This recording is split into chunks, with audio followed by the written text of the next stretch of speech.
وارثان محراب و ممبر اور جملہ سامعین ذی احتشام، السلام علیکم ورحمۃ اللہ وبرکاتہ۔ حضور علیہ الصلاۃ والسلام کی صفات و کمالات کا مکمل بیان کرنا تو کسی انسان کی بس کی بات نہیں، لیکن اس میں کسی درجہ کوشش کرنا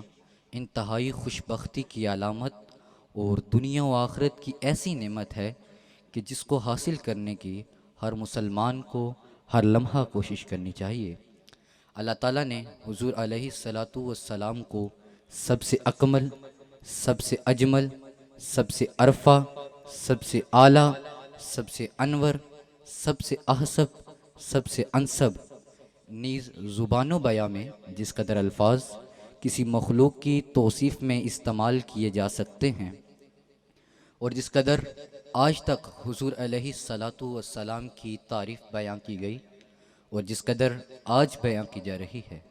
اور جس قدر قیامت تک حضور علیہ الصلاۃ والسلام کی تعریف بیان کی جائے گی اور جس قدر آج تک حضور علیہ الصلاۃ والسلام کی توصیف میں لوگوں نے سوچا اور جس قدر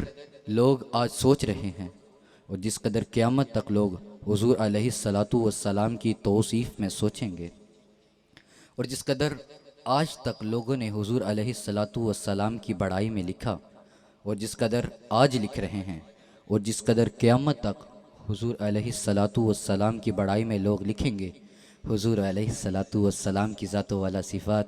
ان تمام سے بہت زیادہ بلند و بالا ہے۔ وہ کیا کسی نے خوب کہا ہے، محمد جانے جانا ہے، پیغمبر ہو تو ایسا ہو، رسولوں کی بشارت سے مبشر ہو تو ایسا ہو، امر توقیر کا سب کو مؤکر ہو تو ایسا ہو، کیا ہم کو غلام ان کا مقدر ہو تو ایسا ہو۔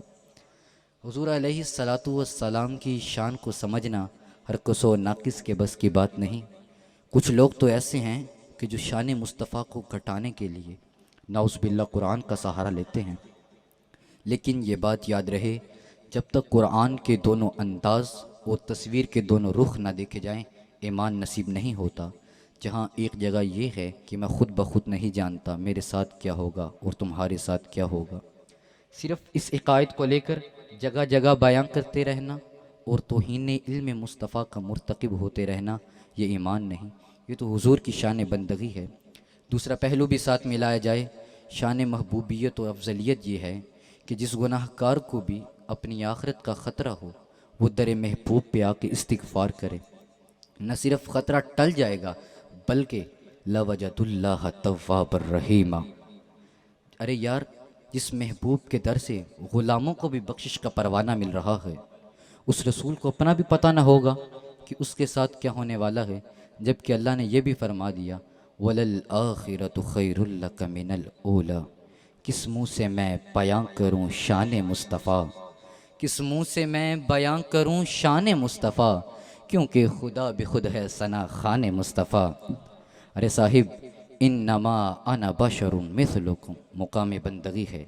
تلک الرسل فضلنا بعضهم علی بعض مقام محبوبیت ہے، لا عالم الغیب مقام بندگی ہے، وما هو علی الغیب بضنین مقام محبوبیت ہے۔ اگر حضور علیہ الصلاۃ والسلام خود ہی فرما دیتے میرے پاس سب کچھ ہے تو یہ بندگی تو نہ ہوتی۔ بندگی تو یہ ہے کہ سب کچھ ہونے کے باوجود کہا جائے میرے پاس کچھ نہیں ہے، جو کچھ ہے اسی ذات والا صفات کا عطا کرتا ہے۔ یہ تو حضور کی شان بندگی ہے کہ حضور فرما رہے ہیں میں تم جیسا بشر ہوں، اور افضلیت یہ ہے کہ اللہ فرما رہا ہے پیارے تو جن گلیوں سے گزرتا ہے میں اس کی قسم اٹھاتا ہوں، لا اقسم بہذا البلد۔ کبھی کبھار تو یہود و نصارہ اپنی مجلسوں میں دب لفظوں کے اندر حضور کی فضیلت کا اقرار کرتے تھے، یعرفونہ کما یعرفون ابناءہ، کیونکہ انہوں نے بھی چاند کے دو ٹوٹے ہوتے دیکھا تھا، پتھروں کو مٹھی میں کلمہ پڑھتے سنا تھا، تورات و انجیل میں حضور کی فضیلت کو پڑھا تھا، مگر پرچار فضیلت کا نہیں کرتے تھے۔ یہی حال منافقین اور کفار کا تھا کہ وہ اصرار بشریت پہ ہی کرتے تھے، اور صحابہ تو یہ چاہتے تھے کہ ہر وقت حضور علیہ الصلاۃ والسلام کے فضائل بیان کیے جائیں۔ جب ایک دوسرے سے ملاقات کرتے تو سوال سلام کر کے پہلا سوال یہی کرتے، اخبرنی عن صفت رسول اللہ صلی اللہ علیہ وآلہ وسلم، منشا یہی ہے سلسلائے کیل و کال کی،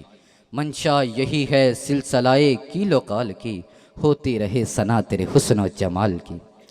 جب بار بار محبوب کا تذکرہ محبت کرو گے تو ضروری نہیں دیدار سے عشق پیدا ہو، بہت دفعہ ذکر و یاد سے بھی یہ نعمت پیدا ہو جاتی ہے۔ نہ تنہا عشق از دیدار خیزت، بساں کی دولت از گفتار خیزت۔ جب بار بار کنڈی کھڑکانے کو آخر خیرات مل ہی جائے گی، تو جب محبت کے ساتھ حضور کا ذکر کریں گے تو ایک دن دیدار کی دولت بھی نصیب ہو ہی جائے گی۔ جن جلسوں میں صرف مثلیت کی بات ہوتی ہے، ان کی مثال اس آم کی طرح ہے کہ اس میں گٹھلی بھی ہوتی ہے، گودا بھی ہوتا ہے، لیکن ذائقہ نہیں ہوتا۔ ایسا آم 2 کلو کا بھی ہو تو کوئی فائدہ نہیں۔ اسی طرح چہرۂ مصطفیٰ اور زلف دوتا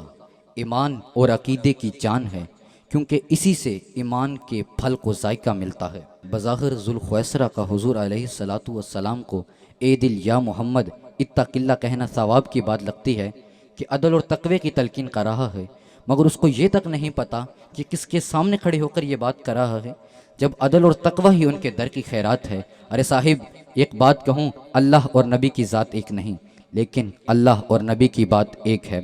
اس لیے فرمایا قرآن اللہ کا کلام ہے، مگر فرمایا انہ لقول رسول کریم، یہ رسول کریم کی بات ہے۔ چند دن کے لیے وحی کا نزول بند ہوا، جس میں اپنی جگہ بے شمار حکمتیں تھیں۔ حضرت جبریل علیہ السلام تشریف لائے، کہا جبریل اتنی دیر کہاں کر دی؟ عرض کیا انی اشد سوکن الیکا، جس کا حاصل ترجمہ یہ نکلے گا کہ آپ نے تو اپنی بے قراری کا اظہار کر دیا،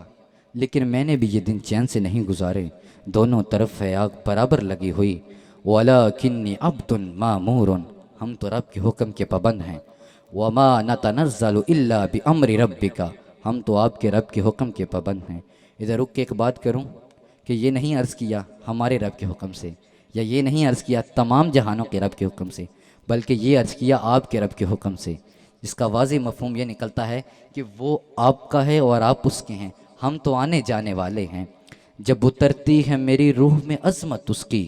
جب اترتی ہے میری روح میں عظمت اس کی، مجھ کو مسجود ملائک کا بنا دیتا ہے، اس کی رحمت کی بلا آخری حد کیا ہوگی، دوست کی طرح جو دشمن کو دعا دیتا ہے، قصر والوں سے چپ چاپ گزر جاتا ہے ندیم، در محمد کا جب آئے تو صدا دیتا ہے۔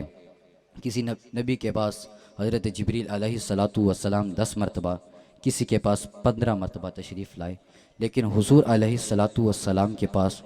24,000 40,000 یا 70,000 مرتبہ تشریف لائے۔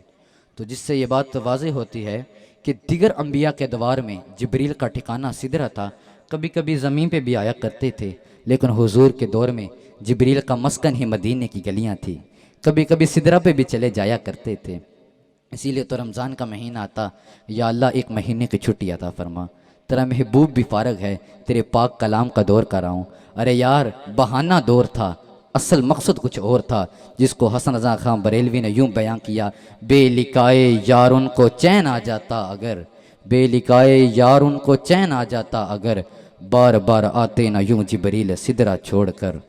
بس دعا اتنی ہے کہ اللہ تعالیٰ شان و عظمت مصطفیٰ کو سمجھنے کی توفیق عطا فرمائے۔ وآخر دعوانا ان الحمدللہ رب العالمین۔